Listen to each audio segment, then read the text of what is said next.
Assalamualaikum warahmatullahi wabarakatuh. Perkenalkan, saya Sultan Irislami. Di sini saya sebagai pembuka presentasi terkait studi kasus manajemen isu krisis dan reputasi perusahaan yang akan kami bahas, yaitu tentang McDonald, Nestle, dan Citylink. Yang akan saya bahas terlebih dahulu di sini yaitu tentang Citylink. Dimulai dari permasalahannya, yaitu pada tanggal 28 Desember 2016 merupakan hari di mana tersebarnya sebuah video yang merupakan awal dari krisis yang terjadi pada Citylink. Video tersebut terlihat bahwa pilot yang seharusnya bertugas menerbangkan pesawat telah melanggar norma penerbangan pesawat. Pada hari itu, pilot yang berinisial TP menjadwalkan penerbangan pada pukul 05.15 WIB. Dalam video yang diambil di dalam ruang kokpit, terlihat bahwa pilot TP terus meracau secara tidak jelas kepada para petugas yang sedang berusaha untuk membatalkan penerbangan. Keinginan petugas ini didasari atas perilaku pilot TP yang terlihat tidak cukup sadar untuk dapat menerbangkan pesawat. Dilansir dari rekaman wawancara yang dilakukan oleh NET dengan salah satu penumpang bernama Hendro T. Subianto, dikatakan bahwa pilot TP memiliki nada yang berbeda dari biasanya. Ketika melakukan pengumuman sebelum penerbangan, pilot TP juga terus melontarkan kata-kata yang tidak sopan pada video yang telah direkam tersebut. Tidak sampai di situ, tersebar pula rekaman CCTV yang didapatkan dari Bandara Juanda.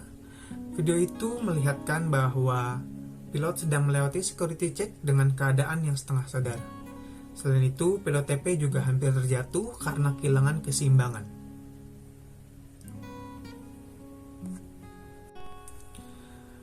Untuk selanjutnya yaitu pembahasan tentang analisis, dimulai dari formative research.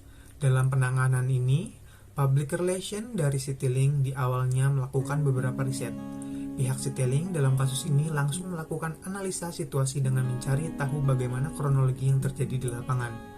Berdasarkan tahap ini, Citylink mengetahui bahwa pilot TP yang telah digantikan oleh pilot lain kemudian diperiksa di klinik kesehatan Bandara Juanda. Selain itu, pihak Citylink juga melakukan analisa terhadap pilot TP melalui track record dan juga rekam jejak kesehatan. Di satu sisi, public relation dari Citylink juga turut melakukan media monitoring dengan pengawasan di media sosial mengenai opini publik terkait masalah yang terjadi. Nah, selanjutnya yaitu strategi yang dilakukan oleh Citylink. Dalam ini, Citylink melakukan riset yang kemudian merencanakan strategi yang akan digunakan sebagai upaya manajemen krisis. Pada tahap ini, pihak Citylink menetapkan sasarannya yaitu kepada masyarakat yang sering menggunakan jasa penerbangan Citylink. Adapun formulasi aksi yang direncanakan oleh Citylink yaitu memberikan sanksi dan hukuman kepada pilot atas kelalaiannya sesuai dengan undang-undang yang berlaku serta berkompromi dengan pemerintah. Oleh karenanya, dapat dilihat bahwa Citylink mengadopsi strategi adaptif. Selanjutnya saya akan membahas mengenai slides keempat sampai keenam. Yang pertama pada slides keempat kita akan menjelaskan terlebih dahulu mengenai analisis terhadap taktik dan juga evaluation research yang sudah dilakukan oleh tim Citylink terhadap kasus atau krisis yang sedang terjadi. Yang pertama kita akan membahas terlebih dahulu mengenai taktik. Pada taktik ini, pihak Citylink menggabungkan dua taktik. Yang pertama yaitu adanya penggabungan news media dan juga media organisasi. Penggunaan dua gabungan ini dilakukan agar tahapan penanganan krisis dapat berjalan lebih efektif dan juga dapat menjangkau masyarakat seluas-luasnya. Karena hal ini sudah mencangkup kepentingan publik, pihak Citylink kemudian juga memanfaatkan kedua jenis media ini untuk sebagai penyebar informasi terkait perkembangan terbaru dari kasus tersebut. Nah, pada kasus ini pula pihak Citylink menggunakan beberapa awak media dari news media dan juga media organisasi untuk menghadiri press conference yang sudah dilakukan oleh pihak Citylink. Dalam press conference ini terdapat juga CEO dari Citylink dan juga Communication Corporate yang menjelaskan mengenai beberapa kebijakan dan juga tanggapan Citylink terhadap kasus yang terjadi. Selain itu, pihak Citylink juga melakukan evaluation research. Selain melakukan, pihak Citylink juga akhirnya mendapatkan evaluasi sebesar-besarnya dari pihak Kementerian Perhubungan, yaitu dikarenakan adanya kelalaian ini, pihak Citylink kemudian mempertegas kembali kebijakan-kebijakan yang ada dan juga memberikan sanksi sebesar-besarnya terhadap para petugas yang melanggar kebijakan-kebijakan tersebut. Selain itu, pihak Citylink juga memutuskan 2 poin berat, yaitu yang pertama, adanya pemutusan kontrak kerja dengan pilot yang terkait. Yang kedua, CEO dari Citylink pada saat itu, yaitu Albert Burhan, memutuskan untuk mengundurkan diri dari jabatannya sebagai Chief Executive Officer. Selanjutnya kita akan membahas mengenai media relations yang sudah dilakukan oleh pihak Citylink.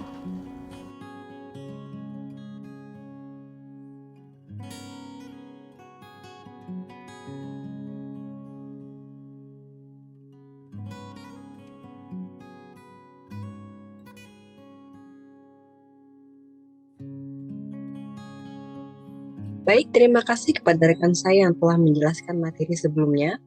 Maka izinkanlah saya, Safira Putri Istihaza, untuk menjelaskan permasalahan tentang McDonald's.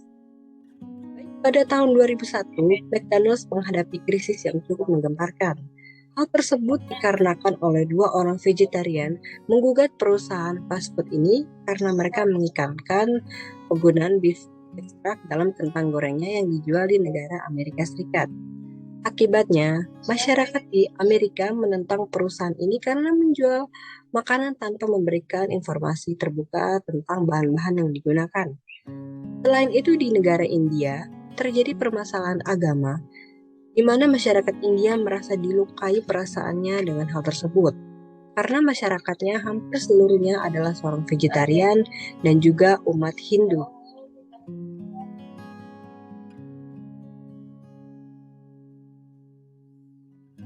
Berikutnya adalah fase pertama, yaitu formative research. Dalam analisa ini, McDonald's melibatkan pihak-pihak yang memiliki kuasa dalam pengambilan keputusan dalam sebuah program yang telah direncanakan. Contohnya seperti manajer, klien, supervisor, dan lainnya. Kemudian, bagaimana McDonald's melihat pengamatan yang dilakukan untuk melihat pangsa pasar yang telah terjadi di lingkungan sekitar. Contohnya seperti McDonald's melihat sumber daya manusia yang ada di dalam perusahaan, apakah berkompeten ataukah tidak. Lalu McDonald's juga melihat bagaimana sesama pesaing dalam mengambil keputusan. McDonald's juga perlu mengidentifikasi publiknya.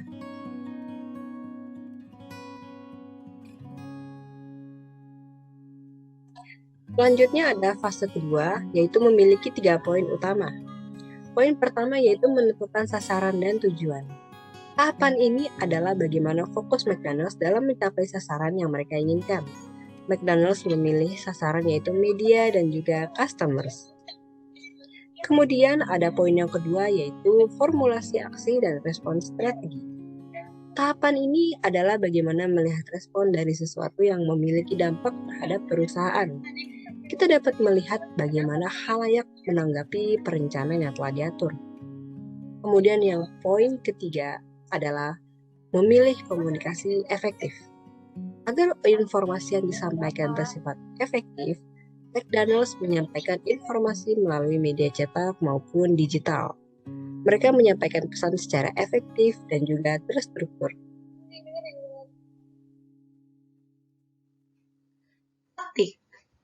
Taktik yang dapat dilakukan oleh McDonald's adalah seperti teknik upselling maupun penyampaian informasi secara interpersonal.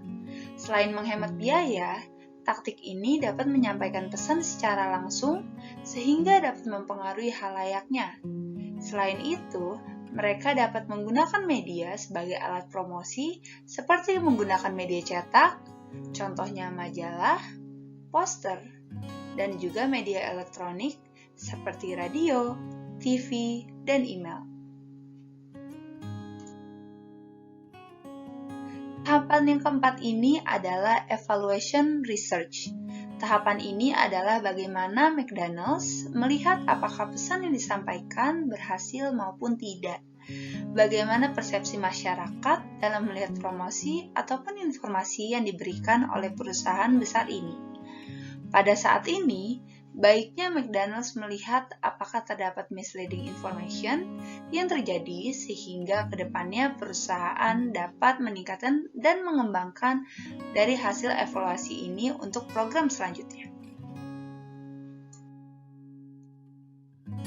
Selanjutnya adalah relation McDonald's. Sebuah perusahaan melakukan hubungan media dengan tujuan mempublikasikan kepada halayak layaknya yang terjadi pada perusahaan McDonald ini. Kegiatan media relation atau hubungan media yang dilakukan oleh McDonald adalah penyediaan informasi atau information subsidies. Dan kemudian pada slide kali ini saya akan menjelaskan tindakan PR yang dilakukan oleh McDonald's, yaitu penyelenggaraan press conference. Dalam kegiatan klarifikasinya, juru bicara McDonald's menjelaskan bahwa hanya digunakan 100% minyak sayur untuk membuat kentang goreng, tetapi perusahaan segera mengakui bahwa itu menggunakan sangat kecil jumlah ekstrak daging sapi dalam minyak. Dan pada video kali ini saya akan membahas serta menjelaskan permasalahan dari perusahaan Nestle yang dialami, yaitu Nestle menarik produk makanannya setelah ada temuan 1% DNA kuda pada produknya. Produk tersebut yaitu 2 produk pasta, Buitoni Beef Ravioli dan Beef Tortellini yang beredar di Italia dan Spanyol. Lasagne la Bolognese Gourmandise, produk makanan beku lasagna ala Bolognese. Gourmandise di Prancis juga akan ditarik dari peredaran. Nestle mengidentifikasi masalah tersebut berasal dari pemasoknya di Jerman. Nestle juga mengidentifikasi pemasok tersebut sebagai HJ Scribe, seorang subkontraktor dari JBS Toledo, perusahaan pengolahan daging besar. Baik, di sini saya akan memaparkan poin mengenai analisis kasus manajemen krisis. Yang pertama itu ada krisis bersifat segera. Merupakan tipe krisis yang paling ditakuti karena terjadi begitu tiba-tiba, tidak terduga dan tidak diharapkan. Kemudian yang kedua ada krisis bertahan. Krisis ini tetap muncul selama berbulan-bulan bahkan bertahun-tahun walaupun telah dilakukan upaya terbaik oleh pihak manajemen perusahaan ataupun organisasi untuk mengatasinya. Kemudian yang ketiga ada krisis baru muncul. Nah, tipe krisis ini memungkinkan praktisi PR untuk melakukan penelitian dan perencanaan terlebih dahulu, namun krisis dapat meledak jika terlalu lama ditangani. Kemudian ada tipe dan penyebab krisis. Yang pertama itu ada fast pause. Krisis yang terjadi karena adanya tindakan sengaja yang dilakukan oleh aktor di luar perusahaan untuk mencoba menciptakan krisis pada perusahaan tersebut. Misalnya saja gerakan aktivis. Kemudian ada aksiden. Aksiden di sini terjadi karena tindakan yang tidak disengaja yang biasanya terjadi dalam keadaan organisasi berjalan normal. Misalnya kerusakan produk atau bencana alam. Yang ketiga ada transgression. Transgression di sini krisis yang disebabkan tindakan sengaja yang dilakukan organisasi sehingga publik yang menjadi korban, misalnya saja menjual barang cacat atau kadaluarsa.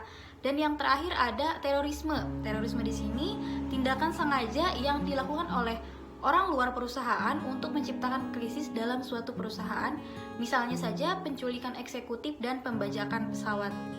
Ya, cukup sekian presentasi dari kelompok kami. Kurang dan lebihnya mohon maaf. Wabillahi taufiq wal hidayah. Wassalamualaikum warahmatullahi wabarakatuh.